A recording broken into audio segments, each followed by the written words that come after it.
2024 ಇನ್ನೇನು ಕೊನೆ ಗಳಿಗೆಯಲ್ಲಿದೆ. ಈ ವರ್ಷ ಮುಗಿದು 2025 ಬರೋಕೆ ಕೆಲವೇ ದಿನಗಳು ಬಾಕಿ ಉಳಿದಿವೆ. ಆದ್ರೆ 2024 ಹಲವು ಏಳು ಬೀಳುಗಳಿಗೆ ಸಾಕ್ಷಿಯಾಗಿದೆ. ಹಲವರ ಬಾಳಲ್ಲಿ ಒಳ್ಳೆಯದಾಗಿದ್ರೆ ಇನ್ನೂ ಬಹಳಷ್ಟು ಜನರ ಜೀವನದಲ್ಲಿ ಕಹಿ ಘಟನೆಗಳು ನಡೆದು ಹೋಗಿವೆ. ಅದರಲ್ಲೂ ಹಲವು ಸೆಲೆಬ್ರಿಟಿಗಳ ಜೀವನದಲ್ಲಿ ವೈವಾಹಿಕ ಸಂಭ್ರಮ ಜರುಗಿದೆ. ಸ್ಟಾರ್ಸ್ ತಾವು ಇಷ್ಟಪಟ್ಟ ಬಾಳ ಸಂಗಾತಿಗಳ ಜೊತೆ ಹೊಸ ಜೀವನ ಆರಂಭಿಸಿದ್ದಾರೆ. ಹಾಗಾದ್ರೆ ಈ ವರ್ಷ ಮದುವೆಯಾದ ಸೆಲೆಬ್ರಿಟಿಗಳು ಯಾರು ಅನ್ನೋದನ್ನ ಹೇಳ್ತೀವಿ. ಅದಕ್ಕೂ ಮೊದಲು ಬಾಸ್ ಟಿವಿ ಕನ್ನಡ ಚಾನೆಲ್ ಅನ್ನ ಸಬ್ಸ್ಕ್ರೈಬ್ ಮಾಡಿ.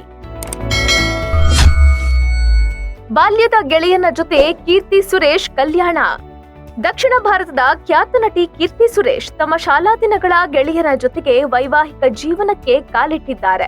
ದುಬೈನಲ್ಲಿ ಉದ್ಯಮಿ ಆಗಿರುವ ಆಂಟನಿ ತಟ್ಟಿಲ್ ಜೊತೆ ಡಿಸೆಂಬರ್ 12ರಂದು ಮದುವೆಯಾದ್ರು. ದಶಕಗಳಿಂದಲೂ ಈ ಜೋಡಿ ಪ್ರೀತಿಯಲ್ಲಿತ್ತು. ಆದ್ರೀಗ ಹಿಂದೂ ಹಾಗೂ ಕ್ರಿಶ್ಚಿಯನ್ ಸಂಪ್ರದಾಯದಂತೆ ಮದುವೆಯಾಗಿದ್ದಾರೆ. ಶೋಭಿತಾ ಜೊತೆ ಹಸಿಮಣೆ ಏರಿದ ನಾಗಚೈತನ್ಯ. ನಟಿ ಸಮಂತಾ ಜೊತೆ ಡಿವೋರ್ಸ್ ಆದ್ಮೇಲೆ ನಾಗಚೈತನ್ಯ ಹಲವು ವರ್ಷಗಳ ಕಾಲ ಏಕಾಂಗಿಯಾಗಿದ್ರು. ಆದ್ರೀಗ ನಾಗಚೈತನ್ಯ ಶೋಭಿತಾ ದುಲಿಪಾಲ ಜೊತೆ ಹಸಿಮಣೆ ಏರಿದ್ದಾರೆ. ಡಿಸೆಂಬರ್ 4ರಂದು ಹೈದರಾಬಾದ್ನಲ್ಲಿ ಅದ್ಧೂರಿಯಾಗಿ ಮದುವೆಯಾಗಿದ್ದು ತೆಲುಗು ಚಿತ್ರರಂಗದ ಹಲವು ಗಣ್ಯರು ಭಾಗಿಯಾಗಿದ್ದರು. ಹಿಂದಿ ನಿರ್ಮಾಪಕನ ಜೊತೆ ರಕುಲ್ ಮ್ಯಾರೇಜ್. ದಕ್ಷಿಣದ ಚಿತ್ರರಂಗ ಹಾಗೂ ಬಾಲಿವುಡ್ ಎರಡರಲ್ಲೂ ಮಿಂಚಿರುವ ನಟಿ ರಕುಲ್ ಪ್ರೀತ್ ಸಿಂಗ್ ಇದೇ ವರ್ಷ ವೈವಾಹಿಕ ಜೀವನಕ್ಕೆ ಕಾಲಿಟ್ಟಿದ್ದಾರೆ. ಫೆಬ್ರವರಿ 21ರಂದು ಗೋವಾದಲ್ಲಿ ಖ್ಯಾತ ಹಿಂದಿ ಸಿನಿಮಾ ನಿರ್ಮಾಪಕ ಮತ್ತು ನಟ ಜಾಕಿ ಭಗ್ನಾನಿ ಜೊತೆ ಮದುವೆಯಾಗಿದ್ದು ಆಪ್ತರು ಸ್ಟಾರ್ಸ್ ಮದುವೆಯಲ್ಲಿ ಭಾಗಿಯಾಗಿ ಶುಭ ಹಾರೈಸಿದ್ರು. ಅದ್ಧೂರಿಯಾಗಿ ನಡೆದಿತ್ತು ಅರ್ಜುನ್ ಸರ್ಜಾ ಪುತ್ರಿ ವಿವಾಹ. ಅರ್ಜುನ್ ಸರ್ಜಾ ಪುತ್ರಿ ಐಶ್ವರ್ಯಾ ಸರ್ಜಾ ತಮಿಳಿನ ನಟ ಉಮಾಪತಿ ಜೊತೆ ಇದೇ ವರ್ಷದ ಜೂನ್ ತಿಂಗಳಲ್ಲಿ ವಿವಾಹವಾಗಿದ್ದಾರೆ. ಇವರ ಮದುವೆ ಅರ್ಜುನ್ ಸರ್ಜಾ ಕಟ್ಟಿಸಿದ ದೇವಾಲಯದಲ್ಲಿ ಅದ್ಧೂರಿಯಾಗಿ ನಡೆದಿದೆ.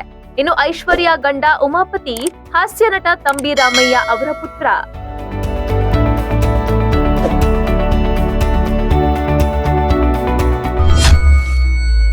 ಮೇ ತಿಂಗಳಲ್ಲಿ ಟಗರು ಪುಟ್ಟಿ ಕಲ್ಯಾಣ. ಟಗರು ಪುಟ್ಟಿ ಎಂದೇ ಕನ್ನಡ ಸಿನಿಮಾ ಪ್ರೇಮಿಗಳಿಂದ ಕರೆಸಿಕೊಳ್ಳುವ ಮಾನ್ವಿತಾ ಕೂಡ ಇದೇ ವರ್ಷ ಸಪ್ತಪದಿ ತುಳಿದಿದ್ದಾರೆ. ಮಾನ್ವಿತಾ ಅರುಣ್ ಕುಮಾರ್ ಎಂಬುವರನ್ನ ಮೇ 1ರಂದು ಮದುವೆಯಾಗಿದ್ದಾರೆ. ಮಾನ್ವಿತಾ ಮದುವೆಯಲ್ಲಿ ಹಲವು ಸ್ಯಾಂಡಲ್ವುಡ್ ತಾರೆಯರು ಭಾಗಿಯಾಗಿದ್ದರು. ಉದ್ಯಮಿ ಜಹೀರ್ ಜೊತೆ ಸೋನಾಕ್ಷಿ ಸಿನ್ಹಾ ಮದುವೆ. ಬಾಲಿವುಡ್ ನಟಿ ಸೋನಾಕ್ಷಿ ಸಿನ್ಹಾ ಇದೇ ವರ್ಷ ಜೂನ್ ತಿಂಗಳಲ್ಲಿ ಉದ್ಯಮಿ ಜಹೀರ್ ಇಕ್ಬಾಲ್ ಜೊತೆ ವಿವಾಹವಾಗಿದ್ದಾರೆ. ಹಿರಿಯ ನಟ ಹಾಗೂ ರಾಜಕಾರಣಿಯೂ ಆಗಿರುವ ಶತ್ರುಘ್ನ ಸಿನ್ಹಾ ಮಗಳಾದ ಸೋನಾಕ್ಷಿ ಸಿನ್ಹಾ ಮುಸ್ಲಿಂ ಯುವಕನ ಜೊತೆ ಮದುವೆಯಾದ ಹಿನ್ನೆಲೆ ವ್ಯಾಪಕ ಟೀಕೆಗಳು ಎದುರಾಗಿದ್ವು. ಆ ವಿರೋಧದ ಮಧ್ಯೆಯೂ ಅವರು ಸುಖ ದಾಂಪತ್ಯ ನಡೆಸುತ್ತಿದ್ದಾರೆ. ಇದೇ ವರ್ಷ ವೈವಾಹಿಕ ಜೀವನಕ್ಕೆ ಕಾಲಿಟ್ಟ ಮಾಣಿಕ್ಯ ನಟಿ. ಸ್ಯಾಂಡಲ್ವುಡ್ನ ಮಾಣಿಕ್ಯ ಸೇರಿದಂತೆ ಹಲವು ಸಿನಿಮಾಗಳಲ್ಲಿ ನಟಿಸಿರುವ ವರಲಕ್ಷ್ಮಿ ಶರತ್ ಕುಮಾರ್ ಇದೇ ವರ್ಷವೇ ಮದುವೆಯಾಗಿದ್ದಾರೆ. ಖ್ಯಾತ ನಟ ಶರತ್ ಕುಮಾರ್ ಪುತ್ರಿಯಾಗಿರುವ ವರಲಕ್ಷ್ಮಿ ಜುಲೈ 3ರಂದು ನಿಕೋಲಾಯ್ ಸಚ್ದೇವ್ ಅವರೊಟ್ಟಿಗೆ ವಿವಾಹವಾಗಿದ್ದಾರೆ. ಒಟ್ನಲ್ಲಿ ಹಲವು ಸೆಲೆಬ್ರಿಟಿಗಳ ಬಾಳಲ್ಲಿ ಈ ವರ್ಷ ಸಿಹಿ ತಂದಿದೆ. ಇದೇ ವರ್ಷವೇ ಹಲವು ಸ್ಟಾರ್ಗಳು ತಮ್ಮ ಬಾಳ ಸಂಗಾತಿ ಜೊತೆ ವೈವಾಹಿಕ ಜೀವನ ಆರಂಭಿಸಿದ್ದು ಮುಂಬರುವ ಹೊಸ ವರ್ಷವೂ ಹೊಸ ಹರ್ಷ ತರಲಿ. Bureau report, boss TV Kannada. Latest ಹಾಗೂ ಇಂಟ್ರೆಸ್ಟಿಂಗ್ ಸುದ್ದಿಗಳಿಗಾಗಿ ಬಾಸ್ ಟಿವಿ ಕನ್ನಡ ಚಾನೆಲ್ನ ಸಬ್ಸ್ಕ್ರೈಬ್ ಮಾಡಿ. ಹಾಗೆಯೇ ಬೆಲ್ ಐಕಾನ್ ಪ್ರೆಸ್ ಮಾಡಿ. ಇದರ ಜೊತೆಗೆ ಫೇಸ್ಬುಕ್, ಇನ್ಸ್ಟಾಗ್ರಾಮ್, ಎಕ್ಸ್ನಲ್ಲೂ ಮಿಸ್ ಮಾಡದೆ ಫಾಲೋ ಮಾಡಿ.